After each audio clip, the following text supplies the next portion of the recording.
Muy bien, muy buenas noches, ¿cómo están con todos? Les saluda Edgar Vargas. En esta ocasión, como se había convocado para el día de hoy, a comenzar con una ponencia sobre una conferencia bastante necesaria en nuestro medio jurídico penal y también antecediéndonos o saliéndonos del tema netamente penal, punitivo, vamos a la esfera criminológica, que muchas veces no se atiende a esa parte, toda vez de que sabemos que esa parte eh, de la ciencia jurídico penal, que es la criminología, que antecede incluso a esta hermosa ciencia del derecho penal, o son uno de los fenómenos a los cuales se le ha dado poca cabida de estudio, tanto en la América Latina como en el Perú, sobre todo en el Perú.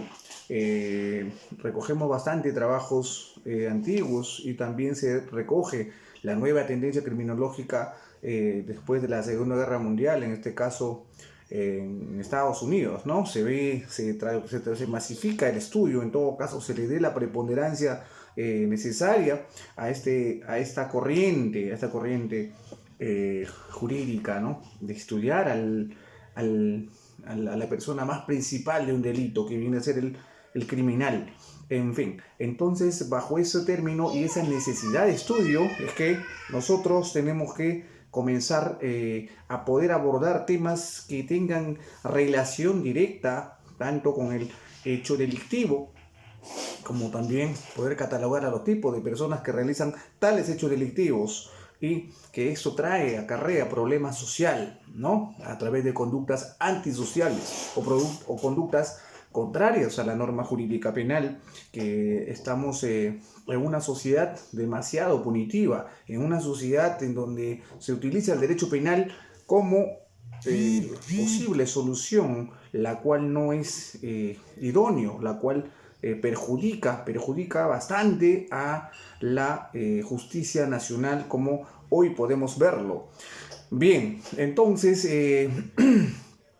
vamos a comenzar con nuestra ponencia en nuestra hora que hemos dedicado para esta sesión. Hemos traído desde hace semanas hemos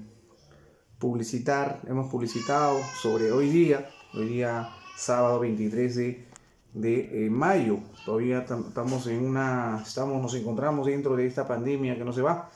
No obstante, hay que aprovechar el tiempo, hay que darle un poco de significancia al estudio de este tipo de temas, abordarlo responsablemente también, y en realidad está dirigido para cualquier persona. No obstante, hay términos que son demasiado específicos, entonces va a ser más de comprensión para un abogado, en todo caso penalista, o para un abogado también, o también para los estudiantes, ¿no?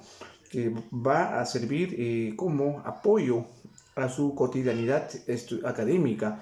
Y también les dejo mención de que si desean las diapositivas o algún tema que vamos a tocar concretos que les interese, en realidad no son tanto diapositivas, pero son temas marco que podrían desarrollar en sus hogares, ¿no? Si desean, me dejan el correo al transcurso del tiempo, a efecto de luego de la ponencia, tomar en cuenta y se les voy a derivar. Bien, nos hemos tomado casi 3 minutos en esta antesala, ¿no? Bien, vamos a comenzar. Sí, para hoy habíamos señalado el tema de nuestra ponencia en nuestra página de John Vargas y Abogados, es criminología crítica, ¿no? Criminales comunes y especiales, ¿no? Pero básicamente vamos a abordar el tema delincuencia común, cuello blanco, ¿no? También eso va a estar dentro de nuestra ponencia, pero no podemos hablar de delincuente, no podemos hablar de delincuencia común sin conocer las teorías criminales de ayer, ¿no? De hoy, ¿no? Y posiblemente en el futuro. Entonces, por ello va a ser necesario que hagamos una retrospección respecto a los estudios iniciales de lo que es la criminología, en todo caso de la personificación para quien aborda este tema que viene a ser la criminología, pero sobre sus bases, porque hay que conocer algo, eh, también es necesario conocer la historia. Bien, entonces en todo caso, iniciaremos la ponencia eh, clasificando, señalando nuestro marco de ponencia inicial, que es la criminología crítica, ¿no? Y la criminología crítica, por ejemplo, como tal, surge con una nueva teoría de la desviación que otorga a la criminalización, ¿no? Por ejemplo, en connotaciones sociales y comunitarias, ¿no? Más que patológicas. Esa es la nueva criminología crítica, o la crítica a la criminología, es que se deja, ¿no? Aspectos biopsicológicas, en todo caso, para entrar a temas netamente sociales, ¿no? El delito no es fruto de la pertenencia a los estratos sociales. Esa es la nueva tendencia de la crítica a la criminología, ¿no? Más bajos que se puedan, contemplan los problemas estructurales de la sociedad y, por ejemplo, se resaltan otros factores que hasta ahora no se habían considerado. Entonces, sobre esa base, esto es nuestro marco de apoyo, ¿no? Esto va a ser nuestro marco. A esto vamos a llegar al terminar esta ponencia. Es por ello que, por ejemplo, partimos de sus principales precursores para centrarnos en el movimiento, ¿no? Que ha iniciado esto, recurriendo, por ejemplo, vamos a desarrollar a diversos autores, ¿no? A diversos autores que inician, tanto como Alessandro Barata, ¿no? Italia, y Elena Larrauri. En fin, pero ojo, que los mayores exponentes, ya vamos a entrar un poquito como marco para que vayan teniendo presente, la mayoría de los exponentes de la criminología crítica británica, en este caso podría ser sin duda Taylor y Paul Walton y Jung, ¿no? Jung, no se olviden que ese nombre lo vamos a tocar y trastocar varias veces en esta ponencia. Constituyendo entonces más vigoroso intento de suplantar los enfoques vigentes con una alternativa neomarxista. También vamos a abordar el neomarxista, ¿no?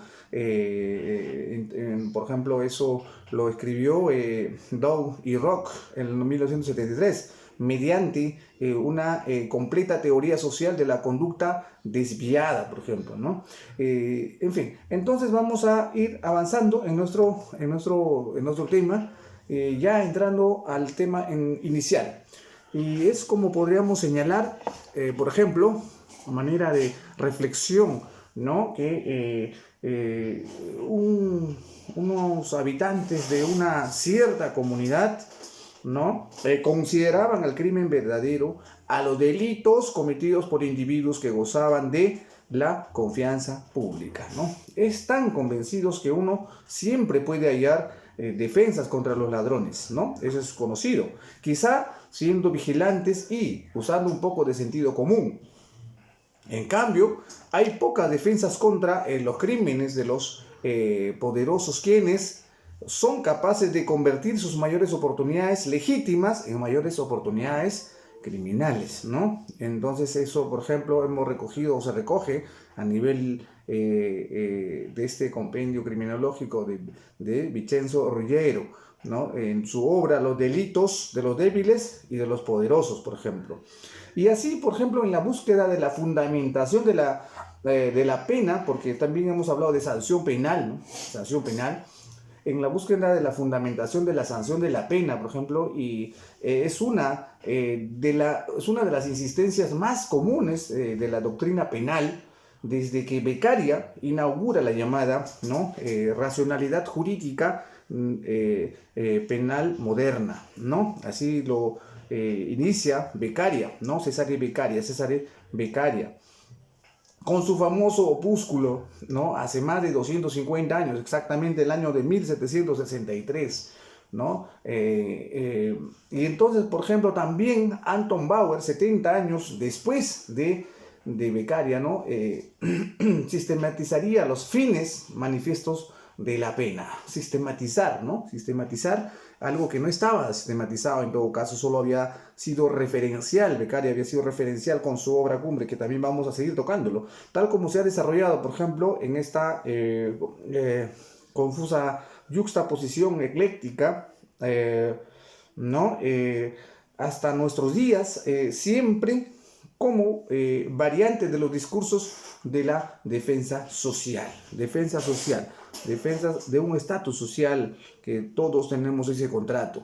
Entonces, esto nos lleva además a decir que tenemos a la criminología que nos ayuda a estudiar el delito sin que esto signifique que sea objeto exclusivo de estudio de la criminología, ¿no? O sea, debemos saber que la criminología nos ayuda a estudiar el delito, pero no significa que esto sea el objeto exclusivo de la criminología. La criminología tiene otros objetos, definitivamente, ¿no? Su objeto es netamente social, ¿no? Para varios necesidades, ¿no? Tanto de la estructura social, como para incluso fines médicos, entre otros aspectos. Entonces podemos decir que la ciencia causal, por ejemplo, explicativa, trataría de explicar al delito en sus orígenes y desarrollo dentro de una sociedad que lo produce. ¿Qué significa? Y por ejemplo, eso es la ciencia causal, ¿no? La ciencia causal. Y la ciencia normativa, ya la norma, estudiará los modelos de comportamiento humano, ¿no? Por eso vamos a ir tocando también los tópicos de los modelos o las teorías, ¿no? Que nos traen. Bien, entonces,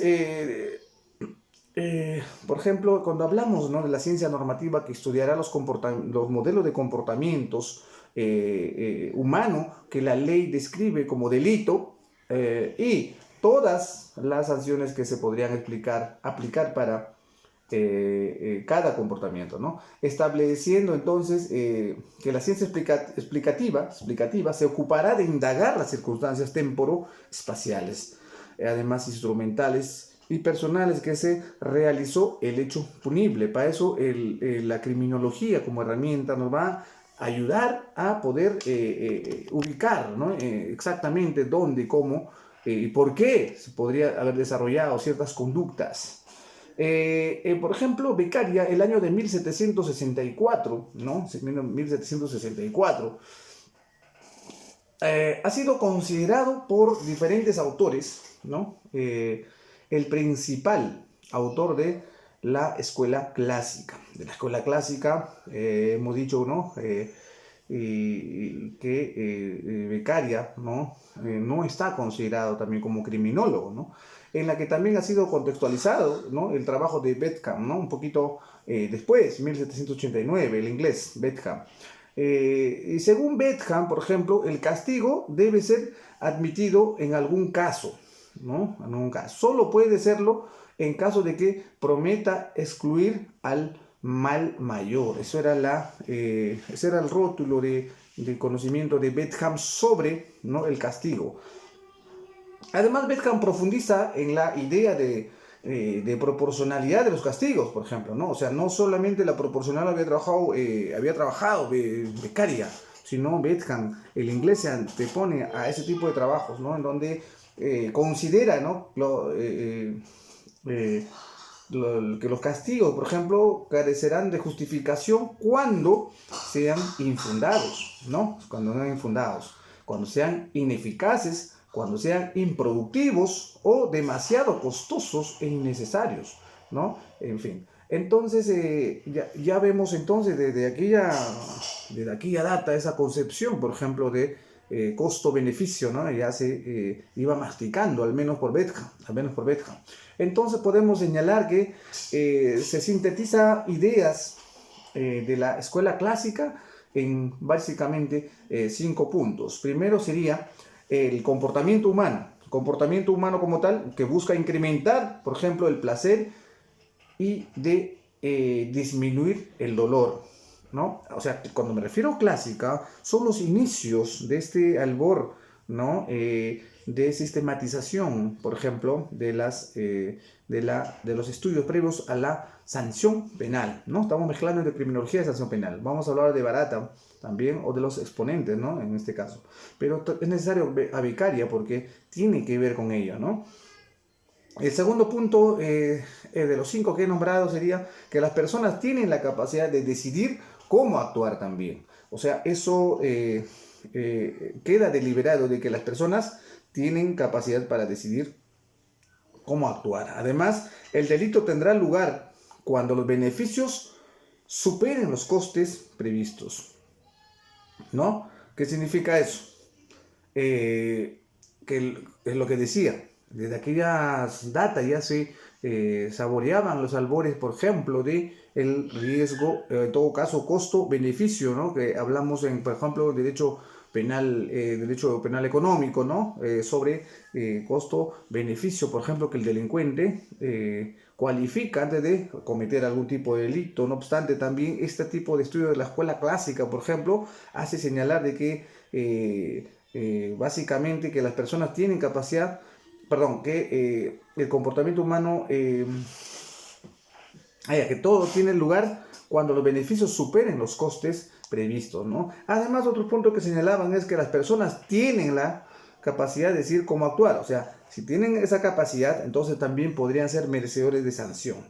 Otra característica era la finalidad de la justicia debe ser compensar los beneficios esperados al hecho delictivo, ¿no? Otra característica era a través del derecho penal se buscará la prevención general del delito. Interesantísimo, ¿no? Prevención general, prevención especial, que más adelante se fueron mejorando esos tipos de estándares. No obstante, por ejemplo, en esos 5 puntos que la escuela clásica había determinado, sobre todo esta última, es muy interesante, ¿no?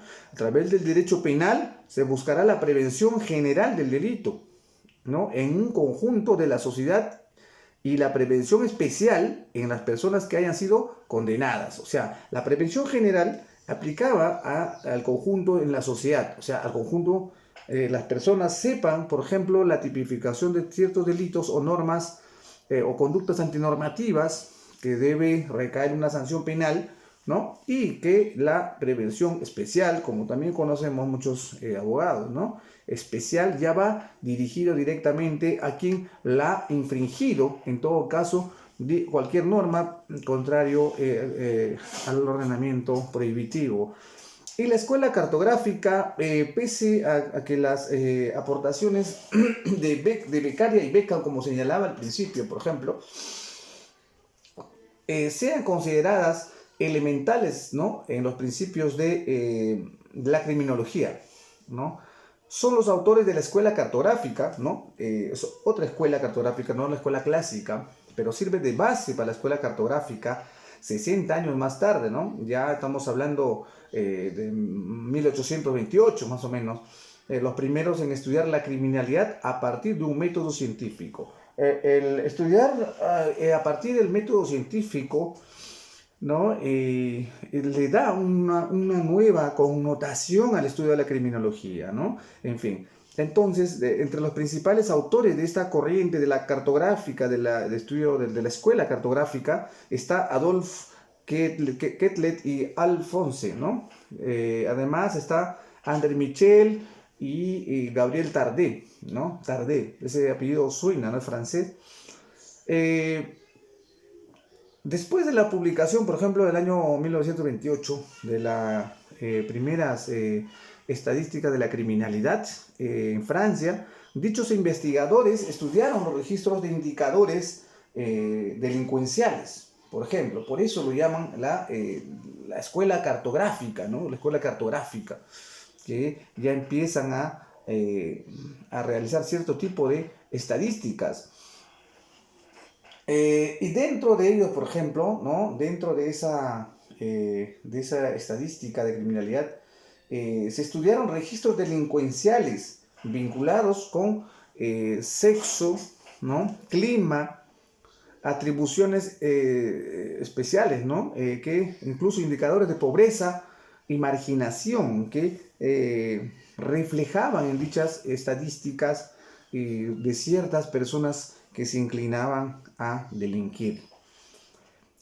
Vamos a tratar de no extendernos tanto en cada escuela a razón de que nuestro tema principal, bueno, no tan principal, pero es que la crítica justamente a la criminología viene a ser después, ¿no? En que la conclusión es prácticamente para qué sirve la criminología y que en esto ya no se encuentra, sino se ha podido ya superar esta base criminológica. En todo caso, a efecto de fue ir dejando atrás, ¿no? Lo estudiado, ¿no? En fin, entonces, para continuar, por ejemplo, podemos decir, en 1833 la criminología fue avanzando como ciencia, se verificó una realidad que hasta la fecha era desconocida, ¿no? Hasta la fecha, después de Tardé, por ejemplo, que las cifras delincuenciales, por ejemplo, después de la escuela cartográfica, ¿no? Quetelit, por ejemplo, había descubierto que las cifras delincuenciales normalmente permanecían estables en el tiempo, ¿no? Mostrando una regularidad que en aquel momento se calculaba como impensables, ¿no? Asimismo, ya en los 30, ojo, del siglo de 1980, o sea, 1830, ¿no? 1830, no de 1930, ¿no? Los años 30 de 1800, como refiero, Quetelet en 1831 constata que lo que posteriormente devendría uno de los principales quebraderos de la cabeza de la criminología. ¿Por qué? Porque las cifras oficiales de la delincuencia no permiten conocer el conjunto de las incidencias. Ahí está el tema. Por ejemplo, hasta ahora, ¿no? Si esto se verifica, ¿no? Teniendo limitaciones para detectar, por ejemplo, el total de las infracciones y quedando lejos de reflejar lo que más tarde se denominó como cifra negra de la delincuencia, ¿no? Entonces, en muchos países, por ejemplo, se maneja la cifra negra de la delincuencia, ¿no? Y uno de esto es muy importante, ¿eh? Esto de la cifra negra de la delincuencia, a razón de que, por ejemplo, esas cifras negras de la delincuencia sirve en todo caso como un efecto social, en lo que no debe ser reflejado toda la criminalidad o exteriorizado a que toda la sociedad pueda contemplar los crímenes más atroces o su lesividad su lesividad expectorada de estas estadísticas criminales. Deben quedarse ¿no? En una cierta estadística, ¿no? Una cifra escondida, ¿no? Porque ¿qué pasa cuando lo reflejamos, ¿no? Nos causa una psicosocial y se vive mentalmente en una sociedad insegura, lo que pasa en el Perú, por ejemplo, ¿no? En donde la criminalidad vende, en donde la sangre vende, ¿no? En donde las violaciones sexuales a la orden del día llenan los periódicos y las televisoras. Eso, por ejemplo, se maneja con mucha responsabilidad de un Estado responsable. Y viendo rápidamente, nos vamos ya subiendo a la escuela positivista, ¿no? Su nombre lo dice, positivista. ¿No? Si bien, por ejemplo, de la escuela cartográfica, los autores de la escuela cartográfica podrían ser considerados padres de la ciencia criminológica, la mayor parte de la literatura sobre el origen de la disciplina apunta con hito fundacional, ¿no? a la obra L'Uomo di Linker, ¿no? Que se escribió en el año de 1876, escrita por César Lombroso. Ustedes lo ubican, lo ubican a Lombroso. Lombroso era un estudioso de la criminología positivista, ¿no? Pertenece a la escuela positiva. ¿Por qué? Lombroso es mencionado comúnmente como el principal miembro de la escuela positiva, ¿no? O escuela positiva en Italia, de la que también formaron parte, por ejemplo, autores como Ferri, Garofalo y Fioretti. Ferri es Enrique Ferri, Garofalo, conocido, ¿no? Entonces se rememoran al tiempo de la universidad. En fin, es que no son más que tremendos autores estudiosos sobre la corriente de criminología positiva, ¿no? Sin embargo, por ejemplo, los autores de la escuela positiva se circunscriben al movimiento del positivismo filosófico, el cual consolida la idea, ojo, que el verdadero saber, o sea, fuente de conocimiento real, es el derivado del método científico. O sea, se retrotrae, ¿no? Motivo por el que tratan de explicar la metodología de las ciencias naturales, o sea, a la comprensión de fenómenos sociales, ¿no? En este caso al estudio de la criminalidad.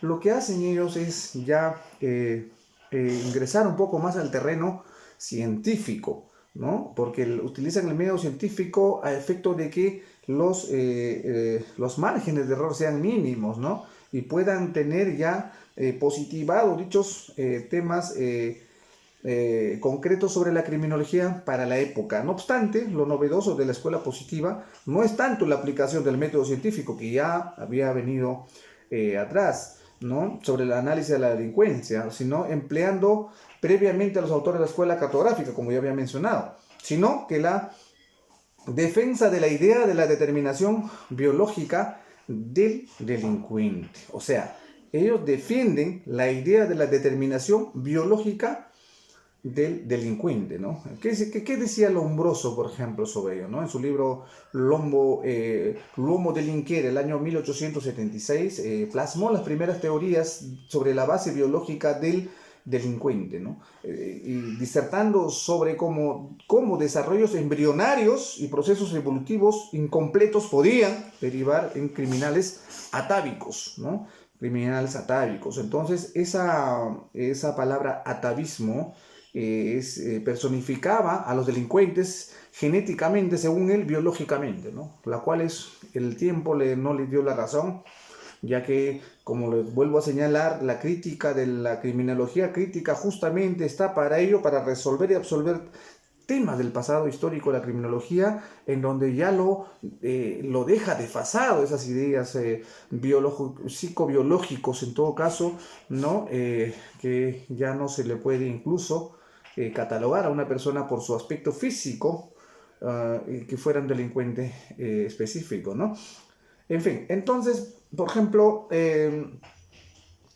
el autor estudia, ¿no? Estudia la estructura anatómica, ¿no?, y los cráneos de muestras de delincuentes condenados, por ejemplo, ¿no?, extrayendo de ello una serie de especificaciones físicas que caracterizaban a los sujetos, ¿no?, delincuentes, ¿no?, desviados, ¿no? Por ejemplo, la frente baja, ¿no?, y salida, ¿no?, la frente baja y levantada, ¿no?, chata y levantada. Dice que ya eran, ¿no?, o los pómulos desarrollados, ¿no?, supradesarrollados, o sea, tenía un pómulo grande y nariz, tenía, o sea, existían personas con dichas características físicas. Para Lombroso, para la escuela positiva que defendía a Lombroso, eran ya personas que tenían mayores probabilidades de que, o en todo caso, eran propensos a delinquir. En todo caso, desde pequeños habría que verlo, ¿no? En fin, señalaba de que dichas características físicas le daba poca capacidad craneal, ¿no? Por ejemplo, ¿no? Raro, ¿no? Dimensión anormal de las orejas, por ejemplo, también. Si la oreja era más grande, más chico el otro, ya eras un criminal, un delincuente, ¿no? Entonces, estas eran básicamente explicaciones a diferentes clamor social o clamor de la ciencia, que requería urgente explicación por qué había tantos delincuentes, ¿no? Entonces, o cómo se podía identificar a los delincuentes de alguna forma, de algún estudio concreto científico, ¿no? Entonces, claro, Lombroso habría realizado de repente cierto tipo de estudio sistematizado de personas que hayan delinquido, y habría coincidido que tengan ciertas características físicas normalmente, ¿no?, sobre lo que habría propuesto en su escuela positiva. En fin. Pero posteriormente Garófalo, que es uno también de los, ¿no?, grandes estudiosos, ¿no? Nadie duda de que han sido estudiosos, solo que, ¿no?, la ciencia avanza, ¿no? Y posteriormente Garófalo, el año de 1885, por ejemplo, defiende que el origen del comportamiento antisocial, o sea, criminal, antinormativo, lo que como quieran llamarlo, se encontraba en las deficiencias psíquicas, o sea, inmorales. Para él, la explicación del comportamiento antisocial se encontraba en las deficiencias psíquicas, lo que significa, y morales, dice, ¿no? Morales también tenía que ver con el tema moral, ¿no? Y de carácter hereditario, ahí ¿no? Entonces, genético también, ¿no? Para él era genético también, secundando, dice, la tradición lombrosiana, o sea, ¿no? Prácticamente se sumaba a la idea, lo de Lombroso, en todo caso, aunque partía ya de una visión más humanista, ¿no?, más humanista y preocupada por los derechos individuales, eso sí. Por su parte, porque hemos señalado varios autores, ¿no?, tanto Lombroso, Garófalo y Enrico Ferri. Y Enrico Ferri decía, el año de 1886, o sea, ahí contemporáneo con Garófalo, ¿no?, aceptó, ¿no?, por ejemplo, sin duda alguna, que la criminalidad no podía ser estudiada con determinísticamente a partir de elementos biológicos, introduciendo los factores ambientales. O sea, interesante, ¿no? Sociales, económicos, políticos y la etiología del delito, considerando que la desviación debía ser estudiada tanto en su dimensión individual como social. Yo me quedo con Enrico Ferri, porque Enrico Ferri lo que hace es iniciar lo que hoy tenemos concretamente, ¿no? Pero ojo, en el desarrollo que vamos a seguir, podremos denotando que también, ¿no? se trataba con cierta, no tanta objetividad, pero fue el comienzo del camino en todo caso para poder llegar a una conclusión casi específica hasta el día de hoy. Ferri, por ejemplo, apuntaba que dicha determinación biológica propuesta por Lombroso solamente tiene efectos cuando confluye con otros elementos criminógenos, ¿no? De carácter físico, por ejemplo, temperatura, clima, o sea, acá también había un factor climático, imagínate, ¿no? Había temperatura y hora incluso, ¿no? Eran que caracterizaba a estos tipos de delincuentes, ¿no? Y social, por ejemplo, clima era temperatura y social era, por ejemplo, la educación, la familia, hábitos, consumo y economía. Ahí sí estamos de acuerdo, ¿no? El control social informal, por ejemplo, ya podemos tomar como referencia, ¿no? En todo caso, estos estudios desarrollados por estos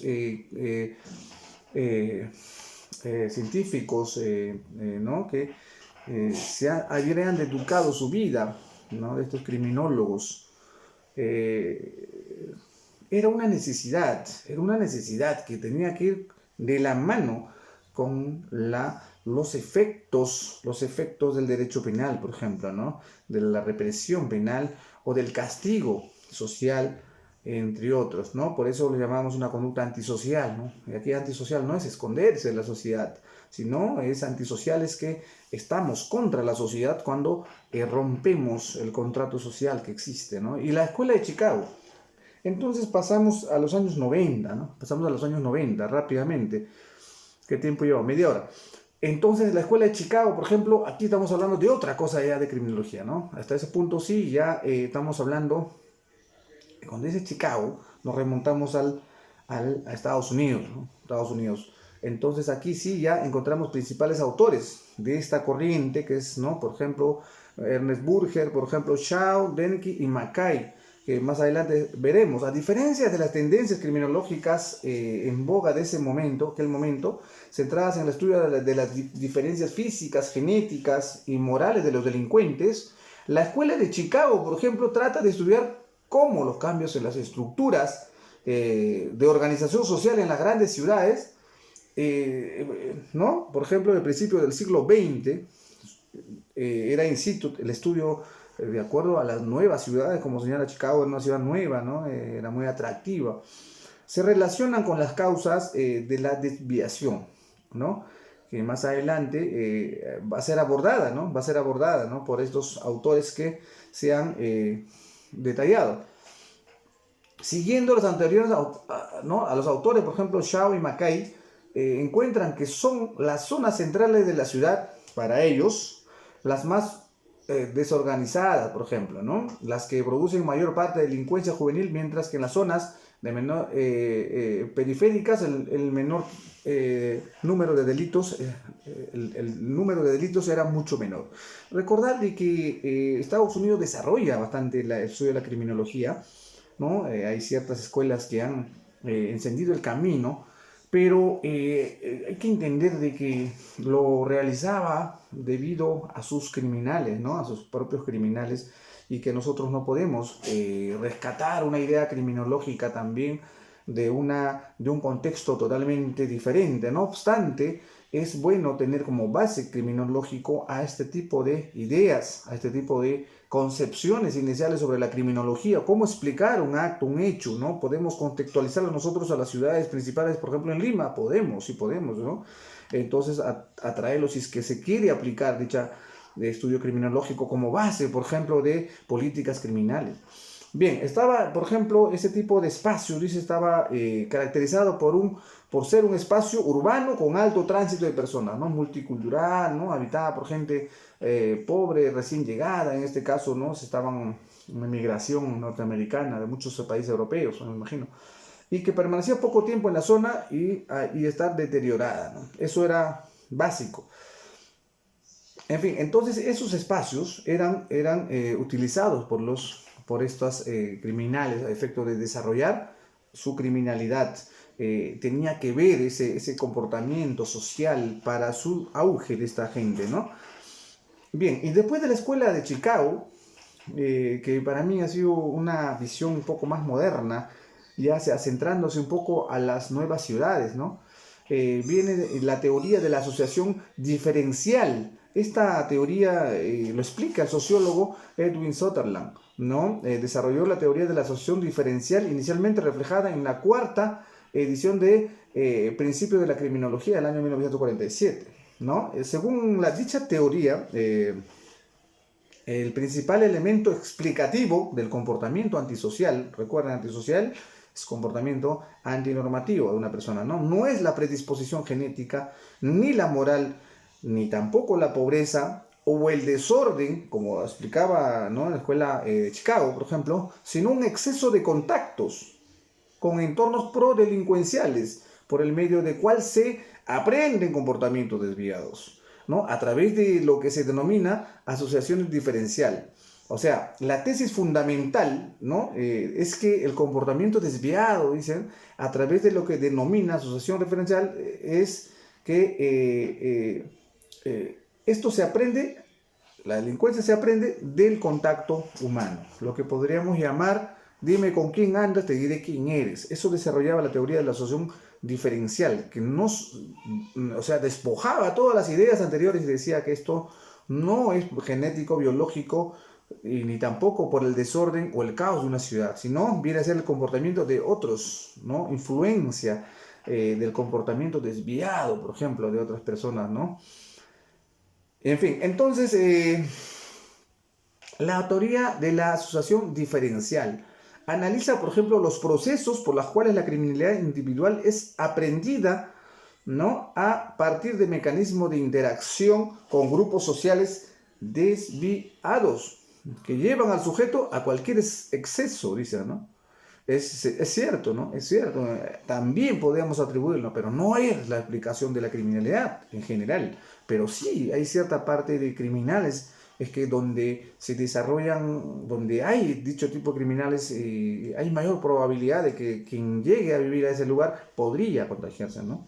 Podría contagiarse de las costumbres propiamente antinormativas, antisociales, ¿no? En fin, entonces, por ejemplo, Satendar elabora un total de unas posiciones, ¿no?, que resumen el comportamiento antisocial. Y dentro de ellos, por ejemplo, deja señalado, ¿no?, por ejemplo, el comportamiento delictivo es aprendido, dice Sutherland, ¿no? Ni se hereda ni se inventa, ¿no?, sino se aprende, ¿no? Además señala que el comportamiento delictivo se aprende por interacción con otras personas por medio de un proceso de comunicación. O sea, mientras más estén comunicados con esas personas, mayor probabilidad de poder ser un futuro criminal en todo caso, ¿no? La parte fundamental, dice también Sutherland, de este aprendizaje se desarrolla en grupos personales íntimos. O sea, medios de comunicación juegan un papel relativamente importante. Asimismo, Sutherland argumenta que las proposiciones de su teoría son aplicables tanto para estudiar la desviación en dimensión individual como las tasas generales de delincuencia. Así señalaba Sutherland, explicando que aquellas comunidades humanas más desorganizadas tendrán mayores dificultades de transmitir valores convencionales, ¿no?, favoreciendo asociaciones diferenciales entre aquellos grupos menos favorables a respetar la ley. O sea, definitivamente para Sutherland era cierto, ¿no?, que estos grupos influenciaban de manera evidente. Además,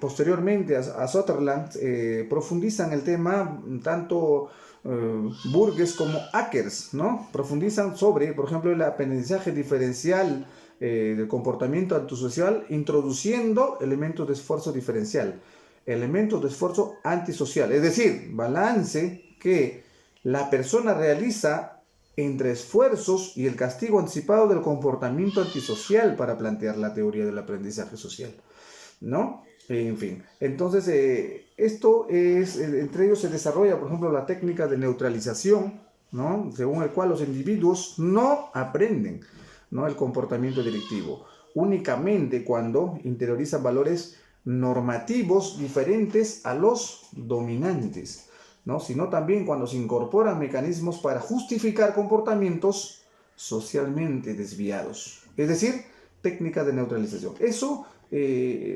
complementa Burgess y Acker a las definiciones de Sutherland. Y la teoría de la anomía y la atención fueron también otra teoría, ¿no?, que explicaba las razones de la criminología.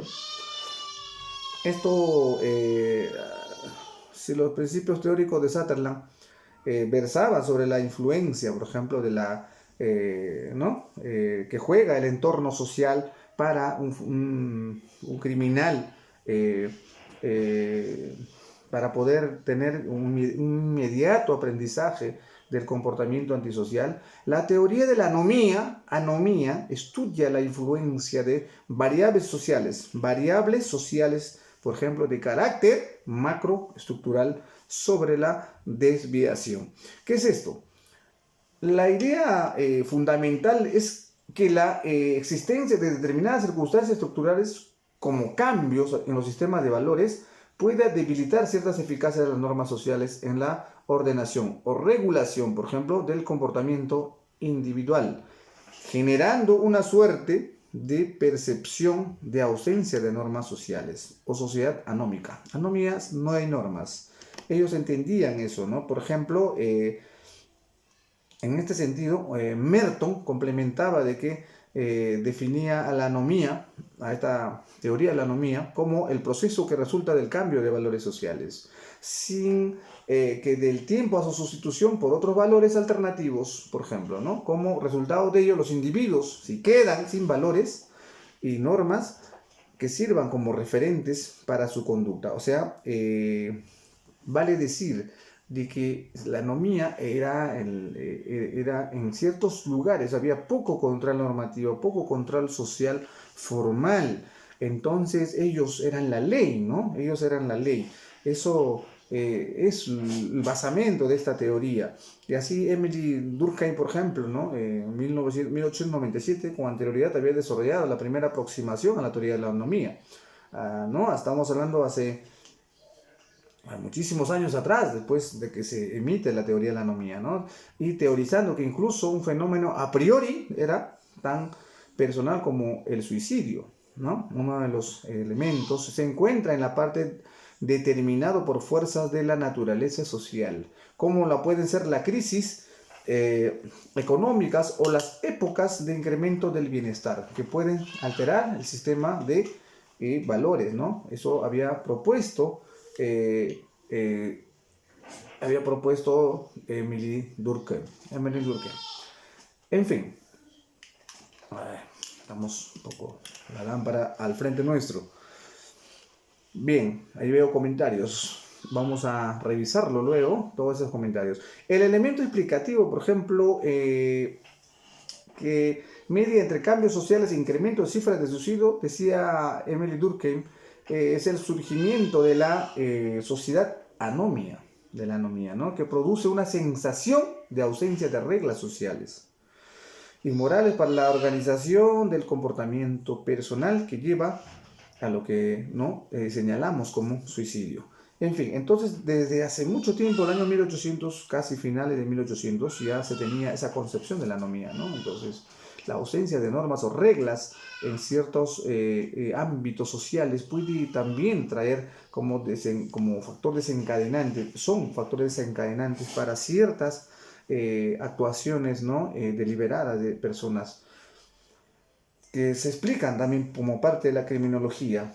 Bien, y la teoría de control es otra de las teorías casi ya el año de 1969, ya más contemporáneo, ¿no? Se considera que las teorías eran de la atención eran en considerar que la criminalidad es producto de aspiraciones no alcanzadas. Eso, por ejemplo, esa idea se tenía bastante clara en Estados Unidos de que la explicación de la criminalidad en Estados Unidos era justamente por producto de aspiraciones no alcanzadas. O sea, una persona se autoflagelaba, ¿no? Al no haber conseguido no aspiraciones alcanzadas, ¿no? Porque pues aquellas personas con lazos sociales fuertes y estables no desarrollaban conductas desviadas, por muy frustrados que ven sus intentos de alcanzar metas sociales altas, por temor, por ejemplo, a ser rechazado en su entorno, ¿no? Entonces, la explicación en aquella época era que ciertas personas, existía cierto resentimiento social por no haber alcanzado una meta y por la cual, por ejemplo, cogían un rifle, ¿no? Los americanos, en Norteamérica se veía sobre todo eso, Estados Unidos, y mataban a las personas, tal vez y sentían cierto placer al haber, al haber logrado dicho objetivo por satisfacer un cierto dolor personal por no haber logrado alguna meta y se le echaba la culpa, ¿no? A las personas en verdad. En fin, entonces sobre esto, por ejemplo, han dicho mucho, por ejemplo, Hirsch, ¿no? Gottfriedon, por ejemplo, ¿no? Y se ha seguido trabajando sobre eso. A partir de aquí, por ejemplo, vamos a verificar una nueva tendencia criminológica y de la crítica conceptual, dejando las primeras ideas y estudios sobre la base de la criminología, ¿no? Y pasando a la nueva concepción criminológica actual. Eso es justamente nuestro objetivo, ¿no? Nuestro objetivo era plasmar lo anterior, nos hemos demorado bastante. Bien, entonces, corrientes y críticas podemos señalar.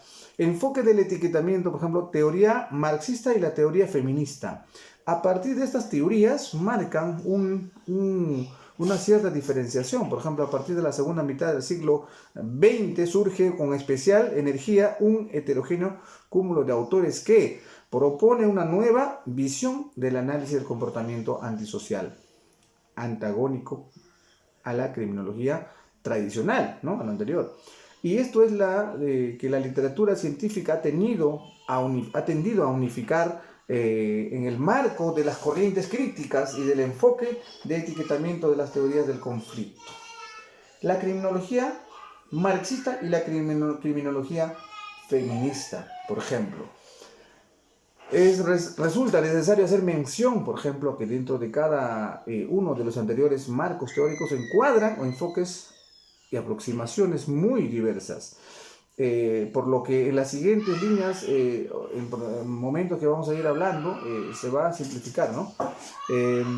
Y por ejemplo, sobre esto,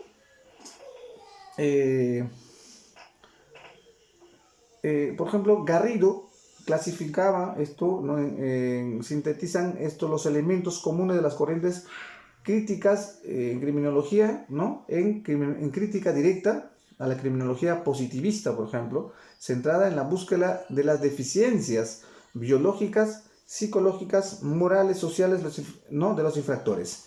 ¿Qué es esto? Buscaba las deficiencias de como crítica de las diferentes teorías que hemos señalado, ¿no? Entonces, esto era efecto de ya concluir de que la criminología tenía otra perspectiva en la actualidad, ¿no? Por ejemplo, ya he señalado, ¿no?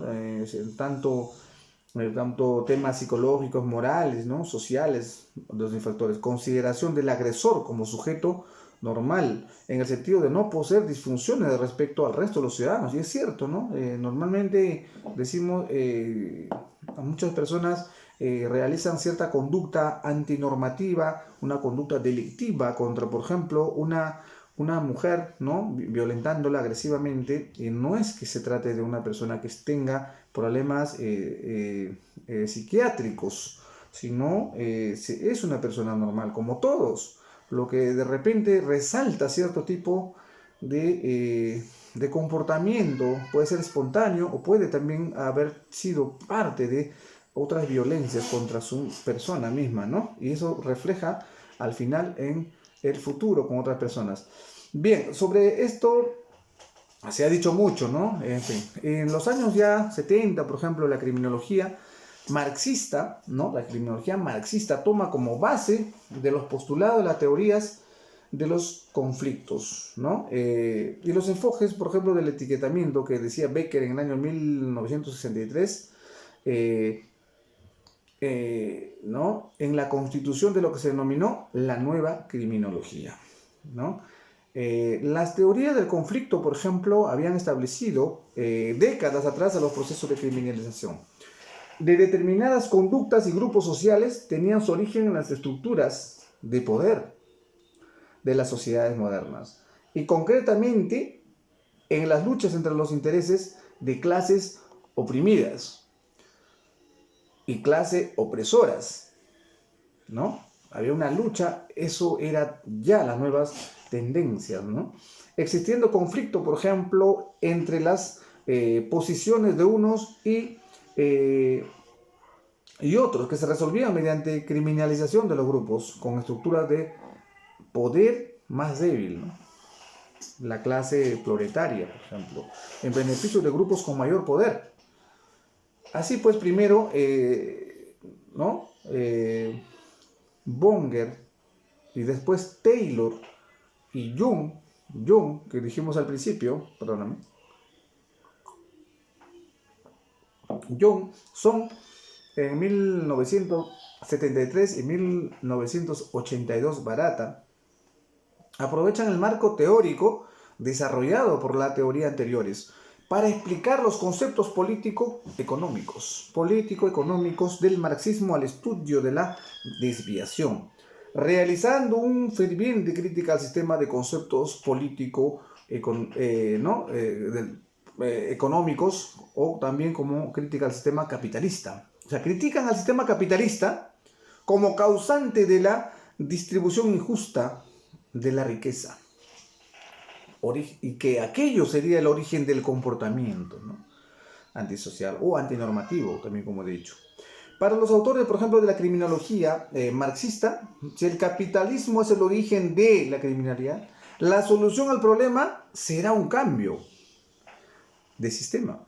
Entonces, justamente el modelo marxista lo que hace es aprovechar, ¿no? Aprovechar la tendencia comunista a efecto de echarle la culpa al que el capitalismo es quien fomenta la delincuencia, la criminalidad, porque ya hay estudios criminológicos que señalan de que incluso existirían, por ejemplo, personas que no logran sus metas y al ver que otros sí cumplían sus metas, que tenían, llegaban a ser poderosos o conseguían logros importantes, entonces se señala de que el modelo debe cambiar, el modelo debe ser un modelo de izquierda, ¿no? Un modelo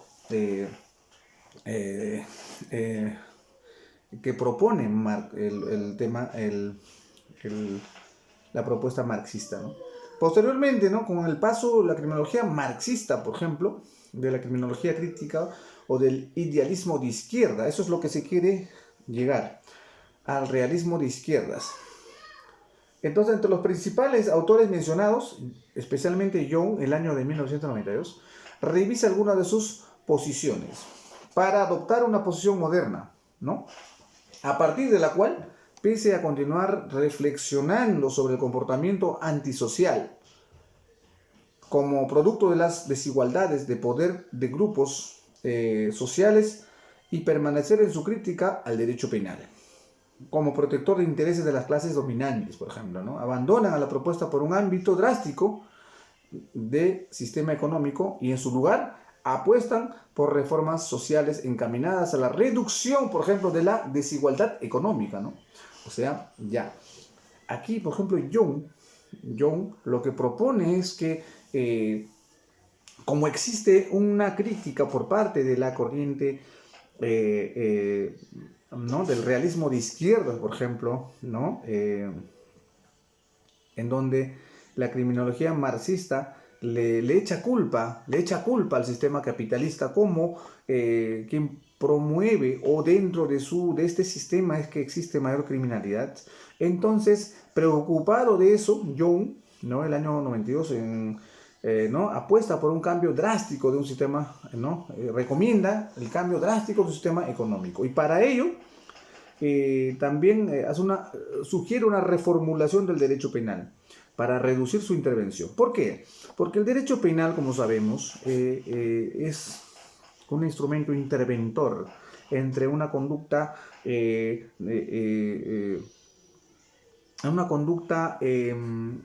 antinormativa penal, una conducta cualquier conducta que pretenda quebrantar las normas establecidas, ¿no? Como última ratio, pero se estaban utilizando desmedidamente, y supuestamente el derecho penal se utilizaba para proteger a las clases dominantes, ¿no? Y eso percibían los delincuentes, ¿no? Que la cierta tipo de característica de delincuente, que es raro, por ejemplo, entre ejemplos, decir, que es raro que los delincuentes o los que estén purgando prisión sean siempre, por ejemplo, de los suburbios o de los barrios, ¿no? De las conos. ¿Y por qué no de La Molina, Miraflores, ¿no? San Isidro, etcétera, etcétera, ¿no? Entonces algo de ese tipo de paradigma existió en ese momento, y de que se estaba percibiendo de que el derecho penal tenía que ser replanteado, ¿no? Y a efecto de que no se utiliza el derecho penal como protección hacia los poderosos. Y en fin, el último enfoque, por ejemplo, puede ser contextualizado en corrientes críticas de la criminología feminista. Eso era parte de la criminología marxista, la feminista, que hacen un recambio, ¿no? Dicha corriente teórica critica la marginación, que las mujeres, por ejemplo, que las mujeres, por ejemplo, han sufrido históricamente en la investigación criminológica. ¿Por qué? Argumentando que los marcos teóricos existentes de la criminología no son una explicación del comportamiento antisocial del ser humano, sino únicamente de la desviación masculina. ¿Alguna vez hemos escuchado, hemos leído un tratado sobre la desviación de la conducta criminal de una mujer? Casi no. Y la mujer no delinque, ¿no? En todo caso decimos la persona, ¿no? La persona, y podría ser hombre o mujer. No obstante, justamente las bases criminológicas históricamente fueron decantando para una mejor comprensión de la criminología. Se basaban en estudios a hombres, ¿no? Incluso adolescentes, pero a mujeres no se había utilizado. Y justamente la corriente teórica critica esto, la criminología feminista critica la marginación que las mujeres han sufrido históricamente en la investigación criminológica, ¿no?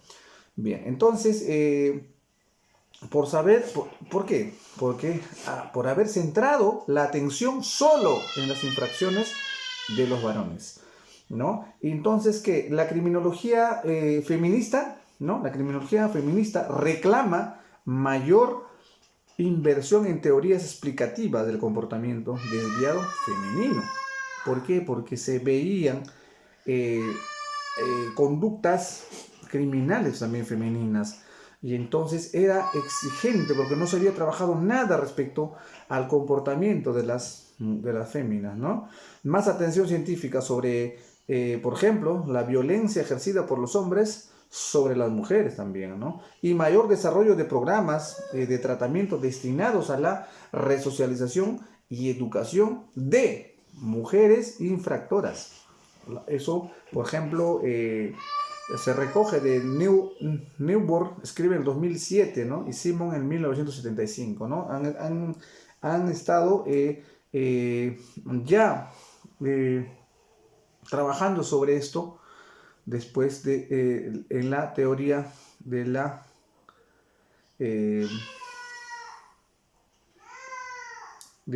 criminología feminista. Bien, en la teoría de la oportunidad, por ejemplo, la teoría de la oportunidad le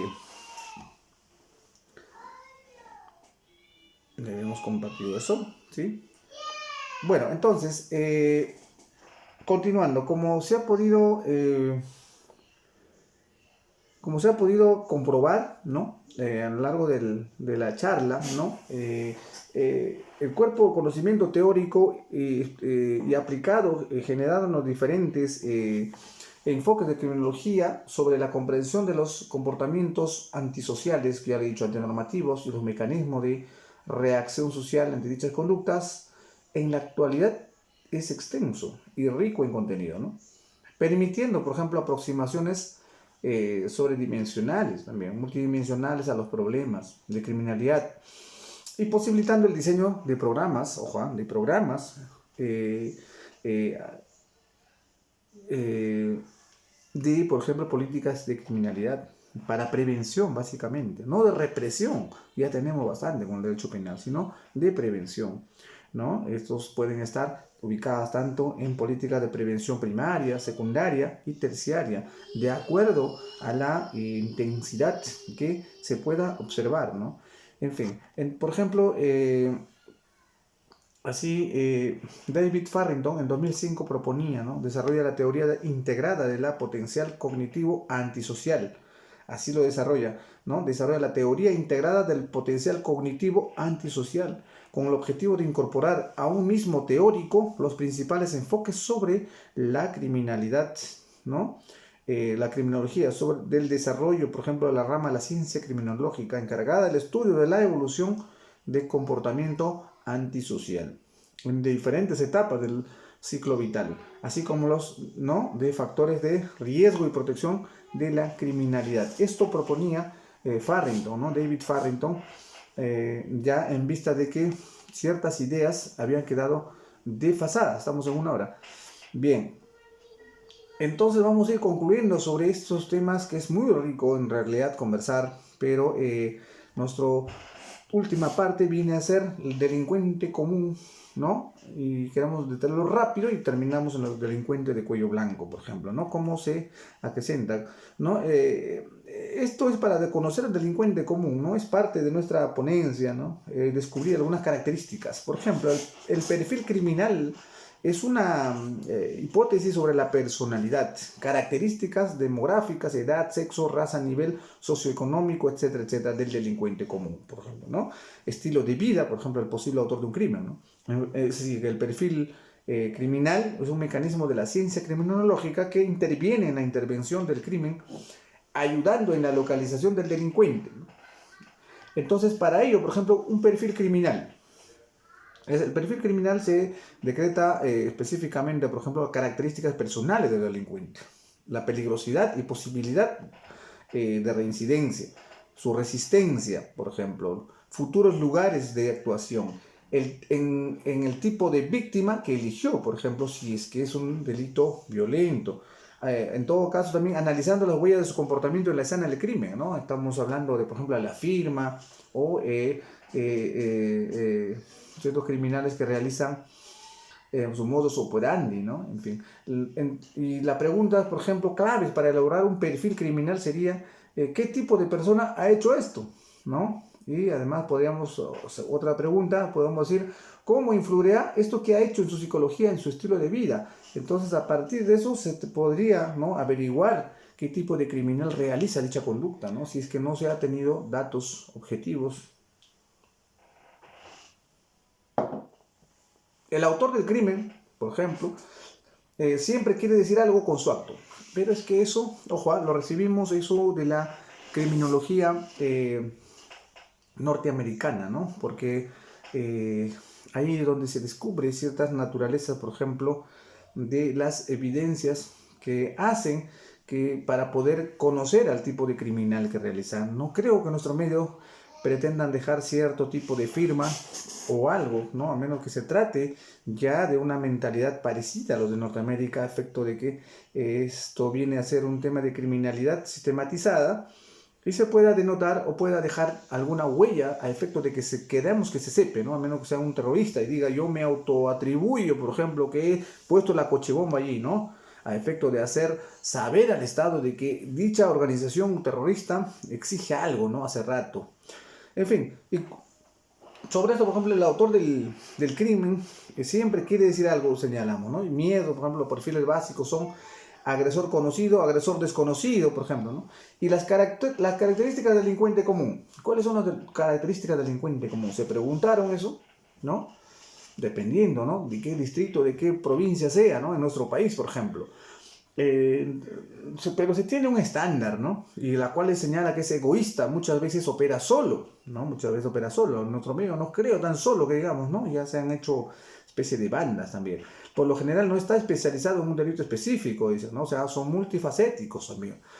proviene de un núcleo familiar problemático, por lo general desintegrado, conflictivo, de bajos ingresos. Estamos de acuerdo, numerosos y con antecedentes diversos delictivos, ¿no? Además, con relaciones padres-hijos carentes de solidez y afectividad. Eso también, eso es notorio, ¿no? Hogares disfuncionales. Escaso grado de escolaridad o nulo, cierto, es cierto, ¿no? En los delitos comunes siempre uno nos ha tocado como abogados también, ¿no? Preguntarle qué grado de instrucción, en tercero, primario, primero, ¿no? Siempre. Eh, eh, Hiperactividad, ¿no? Rebelde o impulsivo, sobre todo la impulsibilidad. Laborablemente es poco cualificado también, ¿no? O sea, ganan poco, ¿no? O no trabajan, por ejemplo, desempleados, ¿no? Y esos son, por ejemplo, uno de los perfiles de un criminal, de un delincuente común, ¿no? Porque el delincuente común normalmente son los delitos más llamativos, ¿no? Más llamativos. Podemos decir también delitos durante su adolescencia, ¿no? 13 a 19 años, algunas veces disminuye a los 20 y a los 30 años. Por ejemplo, a los 30 años probablemente estará separado, divorciado, desempleado o con trabajo de bajo salario. Y entonces ha tenido un ranking, ¿no? Y a los 30 o 40 años ya es un delincuente, pero cuajado y sin nada que perder, ¿no? Si tienen hijos, por ejemplo, crecen en un ambiente familiar de privación, discordia, desorden y escasa supervisión. O sea, ¿por qué? Porque normalmente los delincuentes son bastante consentidores con sus hijos, ¿no? Entonces los llevan al abismo. Perfil de delincuente común, ¿no? No solo delitos contra la propiedad, ¿no? Sabemos, una sinfín de delitos. Suelen consumir drogas, ¿no? Amenazar con violencia a sus víctimas si se resisten, robo agravado, etc. En caso de robo de vivienda, evita confrontación con la víctima, ¿no? Eso lo sabemos. No le importa el daño psicológico o social que sufre la víctima. Resulta más sencillo el proceso de justificación o neutralización al hecho, por ejemplo, dispara. Tratan de no confrontar porque podrían desencadenar en ellos una cierta desmoralización, ¿no? Por eso tú tienes una pistola, entra un ladrón a tu casa, disparas y ellos salen corriendo a pesar que tienen la de ganar. Además, ¿qué más? Otra característica, tienen conocimiento del bien que desea robar, ¿no? Y de las consecuencias de sus actos, ¿no? Es difícil que no tengan consecuencias de sus actos, pero normalmente la mayoría de estos están casi especializados. El delincuente político, mira, hay delincuentes políticos, pues, ¿no? Y sabemos, ¿no? Una de las características es altruista, aparente serlo, ¿no? Busca el bien común, se gana, ¿no? La gente. Organiza protestas para mejorar el nivel de su comunidad, o sea, es llamativo, ¿no? Es llamativo, a efecto de ganarse la solvencia por popularidad ante la comunidad. Es un peligro para los gobernantes y la población en muchos casos, ¿sí? Es muy peligroso tener un contendiente político, ¿no? Que tenga cierta perversión mental, por ejemplo, si tú eres competencia. Además son buenos ciudadanos en otro país. Normalmente van a otro país y son los mejores, ¿no? Sus actos constituyen un delito dependiendo de las circunstancias. Y la delincuencia organizada, crimen organizado, por ejemplo, características, tienen un sistema jerarquizado y es exigible, por ejemplo, que deban tenerlo, ¿no? O sea, tienen un grupo de mando, tienen contactos e influencias gubernamentales, ¿no? Sabemos que el crimen organizado ha ingresado a los aparatos estatales, ¿no? Incluso judiciales, ¿no? Aportan ciertas candidaturas electivas, aportan incluso a los futuros gobernantes, ¿no? Generalmente también entran a delitos transnacionales, cuando tienen mayor trascendencia. Estamos hablando incluso, no de cualquier delincuencia, ¿no? Tienen funcionarios dentro de las instituciones de prevención y persecución en temas de droga, por ejemplo, la policía, fiscalía, poder judicial, la DEA, ¿no? Entonces, ellos manejan incluso esos poderes de autoridades, ¿no? En estos grupos delincuentes se encuentran, ya clasificando, por ejemplo, los más famosos delincuentes, que son los maras, narcotraficantes, trata de personas, lavado de dinero, de activos, ¿no? Que conocemos, ¿no? Producto de actos ilícitos. secuestradores, asaltantes de bancos, criminales informáticos, etcétera, etcétera, etcétera. Esos son el crimen organizado. Y las asociaciones ilícitas para delinquir, que en nuestro país queda un poco desfasado ya, ¿no? Eso.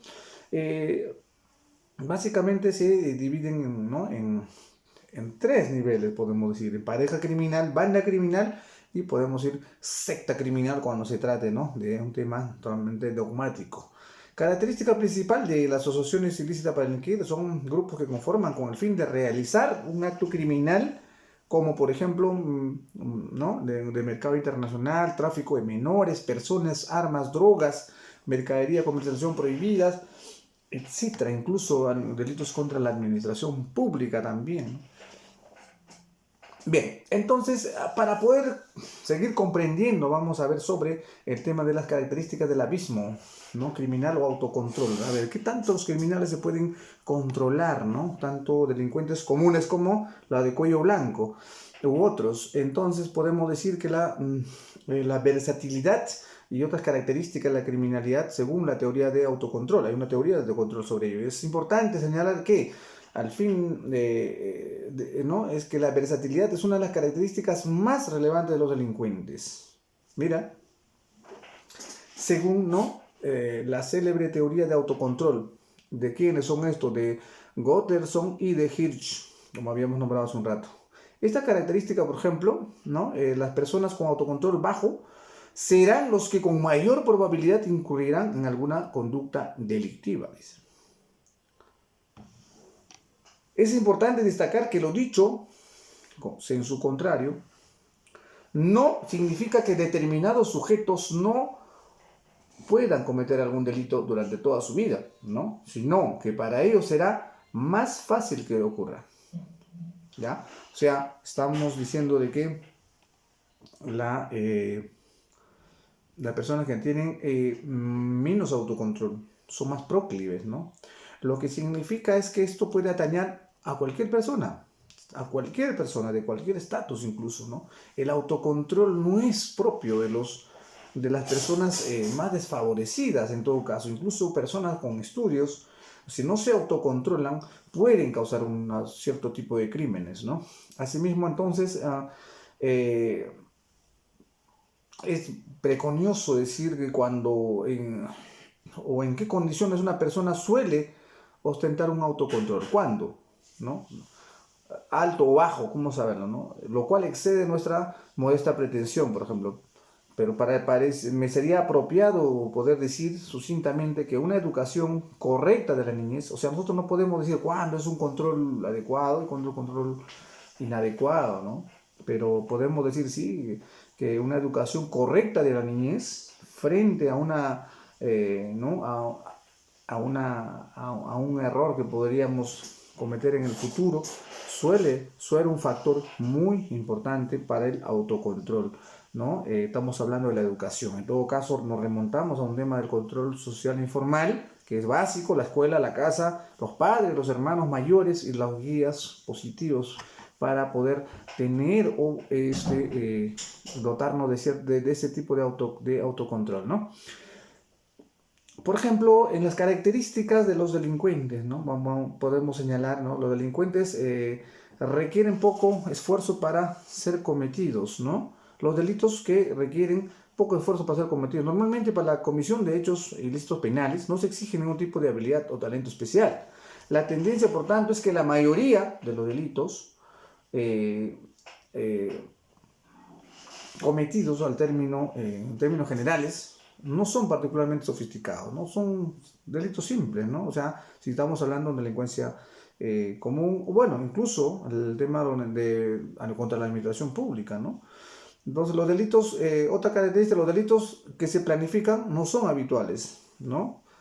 Ya no serían habituales, ¿no? De modo que estos ocupan un papel menor dentro del fenómeno global de la criminalidad. O sea, los que se planifican son los delitos que menos están en las estadísticas, ¿no? Bien, entonces los delitos no producen los resultados inicialmente buscados, salvo en supuestos en los que los criminales seleccionan cuidadosamente a sus víctimas para maximizar sus ganancias esperadas, ¿no? Ahora vamos a hablar sobre eso. Los delincuentes también suelen buscar gratificaciones inmediatas. Es frecuente que los delincuentes tiendan a tener una personalidad que los conduzca a ser un tanto incapaces de sacrificar ventajas a corto plazo en pro de beneficios a largo plazo. Los delincuentes también son propensos a participar en otros comportamientos desviados.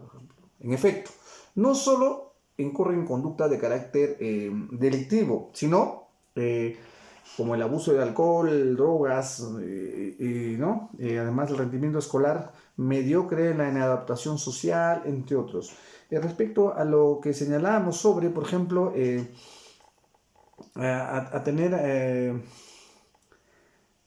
que son incapaces de sacrificar ventajas a corto plazo, refiero a que los delincuentes, los criminales también realizan un análisis de mercadeo, aunque no lo crean, ¿no? Realizan un cierto tipo de análisis de mercadeo o de costo-beneficio, ¿no? Si vale la pena robar ese celular, ¿no? Si es de buena marca, analizan todos los aspectos y la pena, la condena por robo, en este caso, ¿no? Arrebatar el celular ya no constituye robo agravado, si bien, pero es hurto agravado, que también es severamente castigado. Pero más era robo, ¿no? Un acuerdo, una casación dice que ya no es arrebato de celular, ¿no? Dependiendo también de las circunstancias. Bien, vamos a hablar sobre los delincuentes de cuello blanco, ¿no? Vamos a hablar. Esto se realiza a partir del año 1939 por Sutherland, que ya habíamos conversado hace un momento, ¿no? Y los antecedentes históricos sobre este delito de cuello blanco, por ejemplo, que ha sido difícil establecer el origen de la expresión white collar, cuello blanco, citado, ¿no? En fin, por Norteamérica, ¿no? Se estudia.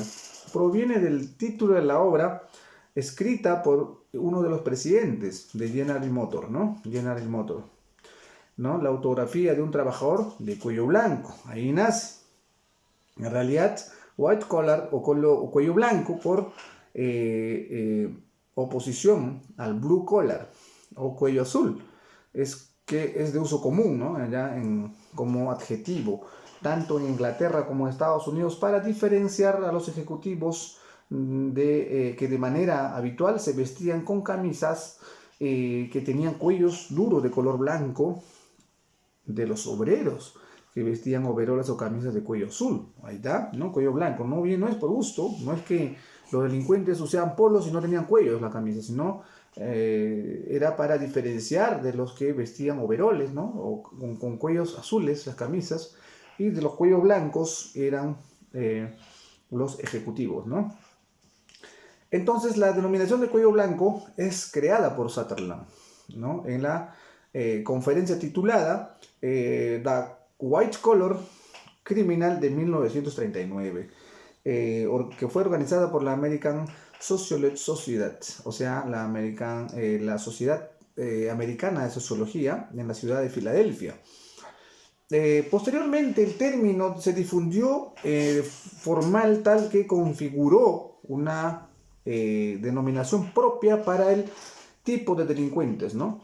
Así ya el Friedrich en el año 2009 nos promueve ese artículo.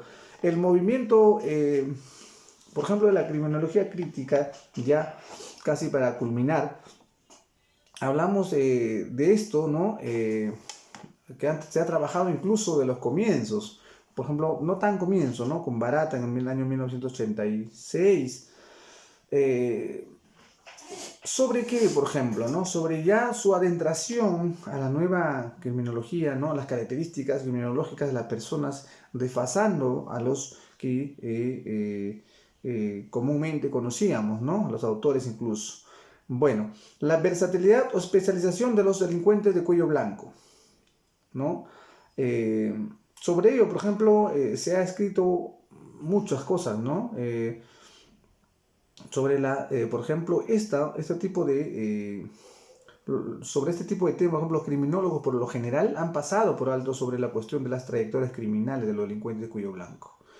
En cuanto a este punto, el foco siempre se ha situado sobre los delincuentes comunes, ¿no? O sea, los de cuello blanco, ha habido poco estudio sobre ellos, ¿no? O sea, más le daban atención a los delincuentes comunes o callejeros, como se le dice.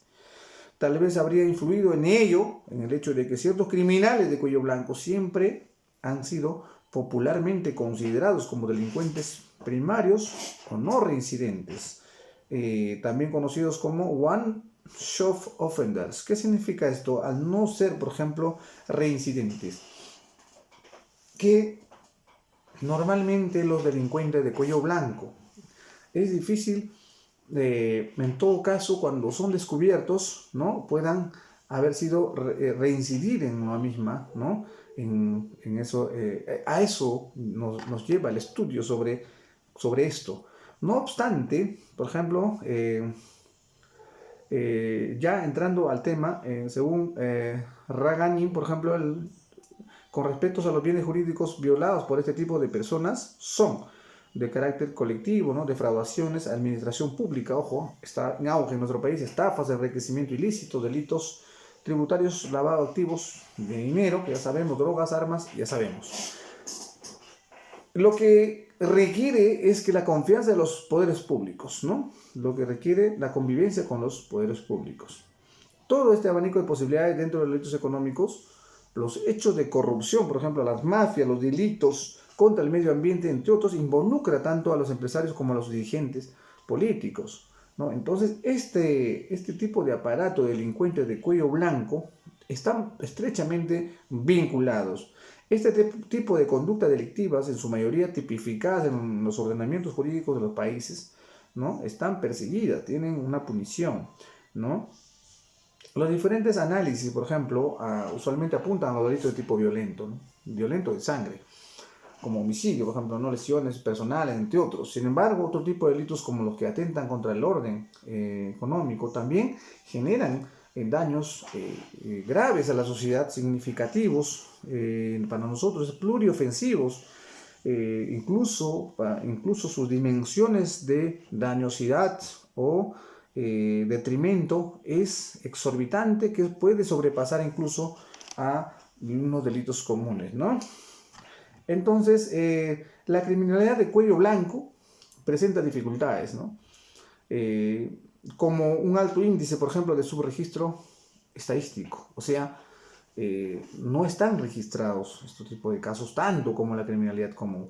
Frecuentemente se los denomina cifra dorada, ¿no?, de la criminalidad, en tanto que la criminalidad común de los poderosos, ¿no?, la no cometida en el curso de su ocupación, por ejemplo. Muchos quedan impunes, que permanece oculta, suele llamársele cifra parda de la criminalidad, haciendo referencia a los sectores de la criminalidad oculta, ¿ya?, que permanecen, por ejemplo, en condición o en virtud de que sus autores utilizan su poder para evitar ser perseguidos judicialmente, penalmente, sobre las actividades ilegales realizadas en sus mandatos o en lo que han tenido que ver con la encargatura de alguna una función, ¿no? En fin. Entonces la concepción de la delincuencia de cuello blanco, favorecida en forma tradicional por los científicos sociales, hizo un hincapié en que el crimen no es un fenómeno limitado, ahí está, solo a la clase baja o causado exclusivamente por la pobreza, sino que también son cometidos por personas de dinero de cierta respetabilidad y alto estatus social, ¿no? Entonces, normalmente cuando uno se pregunta, ¿no?, ¿qué hacemos para detener la criminalidad?, señalamos mejor educación, mejor tal, mejor... Todo lo vemos con los ojos de un criminal común. Pero ¿qué hacemos con la criminalidad de cuello blanco? ¿Qué hacemos con ellos? ¿Les faltará un poco de educación? Muchos que pueden tener maestría, pueden tener doctorado, pero son seducidos, son captados por la criminalidad, ellos realizando cierta ponderación de riesgo-beneficio, ¿no? Sí, delinquirles más oneroso, por ejemplo, y esas conductas no se han estado persiguiendo, ¿no? Y ahora recién, por ejemplo, al menos en nuestra sociedad podemos haber visto con otros ojos. Bien, y otra característica del cuello blanco, para que vayan entendiendo un poco más, es que falta de violencia, ¿no? Carecen de violencia sus actos. Normalmente no hay violencia dentro de la conducta de estas personas, ¿no? Obtener un beneficio económico, una ventaja de negocios, por ejemplo, y el uso del engaño, la astucia, el abuso de confianza, la ocultación. Algunos estudiosos del derecho han prescindido de cualquier identificación detallada, por ejemplo, las características, y simplemente se estipula que se refiere a determinados delitos, tales, por ejemplo, como fraude, declaraciones falsas, ¿no?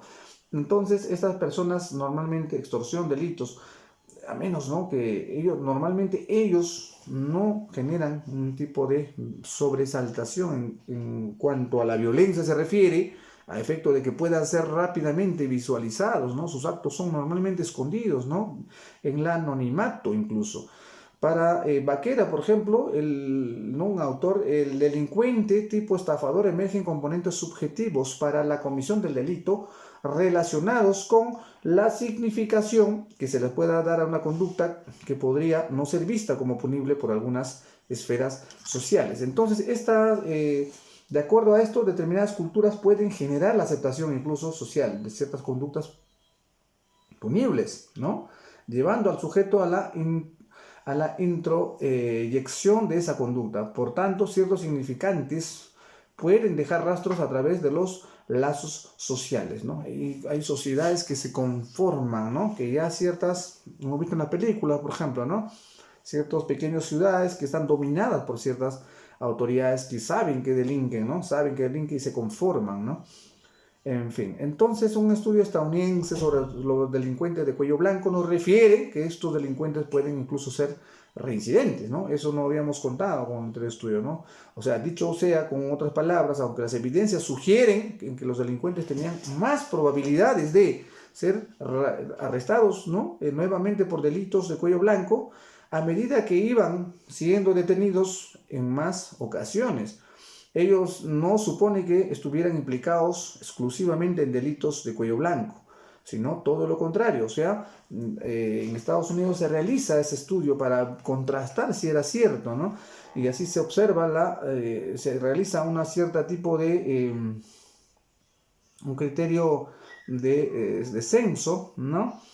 Y se puede comprobar que los sujetos que han sido arrestados 11 veces o más, en un 75.4% de los casos de los delincuentes habían sido objeto al menos de una detención por un delito de cuello blanco. Por tal, no podemos atribuir a la reincidencia o habitualidad solamente a los delitos comunes. Este estudio norteamericano nos ayuda a poder tener una percepción real de que cualquier persona, incluso un delincuente de cuello blanco, tiene factor determinante para una reincidencia, ¿no? No voy a decir adelantarme, ¿no?, pero cuando, por ejemplo, sale un alcalde de la prisión, no es un delincuente, todavía algunos que han salido, de repente todavía están en apelación, lo que fuese, le preguntan, ¿no?, si volverías a ser alcalde, dicen que sí, ¿no?, volvería a ser alcalde, dicen, ¿no?, se amparan en una presunción de inocencia, ¿no? Entonces, ahí estamos viendo un cierto tipo de afinidad y descaro, ¿no?, propiamente de que se sienten protegidos por las garantías, si bien constitucionales y normativas de nuestro derecho penal. No obstante, no sienten remordimiento, por ejemplo, por los actos que hayan desarrollado. Entonces, en esto nos hace ver que la criminología, por ejemplo, crítica, ¿no?, y dentro de este movimiento nada homogéneo del pensamiento criminológico contemporáneo, situamos el trabajo que se está haciendo para la construcción de una teoría materialista, de la desviación de la criminalización. Si, por ejemplo, somos conscientes de que semejante elaboración teórica, ¿no?, requiere de una observación empírica, ¿no?, y la cual pueden considerarse válidos datos importantes que han sido recogidos en contextos teóricos. Por ejemplo, de marxista, Barata en 1986, ¿no? Y según Barata, por ejemplo, en 1986, quien para mí, ¿no?, realiza la teórica obtenida de la criminología crítica y preparada por las corrientes más avanzadas en la sociología criminal liberal, puede sintetizarse en una doble contraposición: la vieja criminología, ¿no?, positivista, que se usaba en el enfoque psicobiológico, como se recordará, y en la en la criminología ya contemporánea, ¿no? Que existe otro tipo de mecanismos estructurales como es el control social. Entonces, si la criminología ha ido avanzando, ¿no? A manera de conclusión, podemos señalar de que el impacto de la criminología crítica es beneficioso para la sociedad en general, ¿no? Del hecho que los conocimientos que brinda son muy positivos para ser aplicados en un mundo más justo, donde el respeto y la dignidad humana pueden, por encima de cualquier otra consideración utilitarista. Eso, por ejemplo, nos conlleva a poder señalar, ya como para terminar, estamos en 1 hora y 30, señalar sobre que la sanción penal que recae sobre el comportamiento antisocial, antinormativo de un sujeto no es más que las consecuencias de lo que terminamos de señalar. En este caso, sobre que se antecede al derecho penal un estudio previo que viene a ser la criminología. La criminología es el estudio profundo de relacionar al individuo con la sociedad, con todo lo que revista este individuo, tanto psicosocial, biológico ya no, porque el tema biológico ha sido desfasado, ¿no? Para que sea factor determinante de un delincuente, pero sí tiene mucho que ver, por ejemplo, con cierto tipo de características que sirven de base para poder seguir estudiando este tema. Y ojo, algo muy importante que ha dicho, por ejemplo, el profesor Villavicencio Terreros, en paz descanse, justamente ya de su día, de su partida, dijo que la criminología como tal, ¿no? Cuando se refería a la política criminal o el delito de lavado de activos, no se está investigando, ¿no? La naturaleza de la criminología en nuestra sociedad, ¿no? Hay pocos estudios, ¿no? Pocos estudios que se recoge, a diferencia de México, que ha realizado un poco de trabajo de la criminología, más en América Latina y en nuestros países no se desarrolla orientado a nuestro sistema, a nuestra realidad como sociedad peruana, por la cual vamos a seguir importando, como también señala el mismo maestro, normas, vamos a seguir aplicando el derecho penal prácticamente, como él mismo señala, un derecho penal, ¿no? obligado a crearse, o sea, utilizar reiteradas veces el derecho penal como mecanismos de aplacamiento de un mal que no se cura con el derecho penal. Al contrario, ¿no? Los efectos son más nefastos del derecho penal, por las cuales que consideramos que la base racional para el control de la criminalidad, tanto en su tipología común o especial de cuellos blancos, o qué más cuellos aparecerán en el futuro, cybercrimen, ahí ya los cybercrímenes, ¿no? Incluso el tema de los lavados de activos es una figura nueva que cada vez es cambiante también, entonces por la cual el Estado debe adoptar estudios profundos, debe invertir mayor capacidad a las universidades, a efecto que se desarrolle la criminología en nuestro país. En nuestro país se conozca al delincuente peruano como tal, se hagan estudios profundos, sectorizados, a efecto de conocer los impactos, las estadísticas, y a partir de ello utilizar a la represión que es el derecho penal y no excederse en su manejo. Amigos, espero haya sido de su interés la disertación. Ha sido con todo el aprecio, y también a nombre de nuestro despacho de abogados John Vargas y Abogados, me despido de ustedes hasta la próxima oportunidad. Muchas gracias.